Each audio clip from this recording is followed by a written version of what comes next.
সংস্কৃতে শ্লোকের মতো গাড়ির ইঞ্জিন অয়েলের গায়ে কিছু ভয়ঙ্কর ভয়ঙ্কর নাম্বার লেখা থাকে, দেখেই কনফিউশন হয়ে যায়। ইঞ্জিনে ঢালবো কোনটা? আলাদা আলাদা ইঞ্জিন অয়েলের গায়ে আলাদা আলাদা নাম্বার, 0W30, 5W40, 10W50, কিন্তু ভালো কোনটা? এতে কনফিউজ হওয়ার মতো কিচ্ছু নেই, ব্যাপারটা একদম সিম্পল। নাম্বার দুটো রিপ্রেজেন্ট করে যে কতটা লোয়েস্ট টেম্পারেচার বা কতটা হাইয়েস্ট টেম্পারেচার অবধি অয়েল তার ভেসকোসিটি লুজ না করে পারফর্ম করতে পারে। ধরুন আপনি গাড়িতে ব্যবহার করেন 0W30 এর ইঞ্জিন অয়েল। এর প্রথম নাম্বারটা ইন্ডিকেট করে যে ইঞ্জিন অয়েল শীতকালে তার ভেসকোসিটি না হারিয়ে কতটা বেটার লুব্রিকেশন অফার করতে পারবে, এবং ডাব্লিউর পরের নাম্বারটা ইন্ডিকেট করে যে গরমকালে এক্সট্রিম টেম্পারেচারে গাড়ির ইঞ্জিন অয়েল তার ভেসকোসিটি না হারিয়ে কতটা বেটার পারফরমেন্স দিতে পারবে।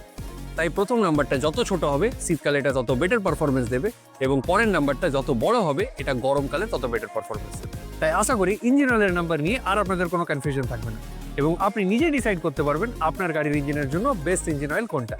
আর ভিডিওটা ভালো লাগলে শেয়ার করুন সেই বন্ধুর সাথে যে সবসময় কনফিউজ হয়ে থাকে যে গাড়িতে কোন ইঞ্জিন অয়েল ঢালবে।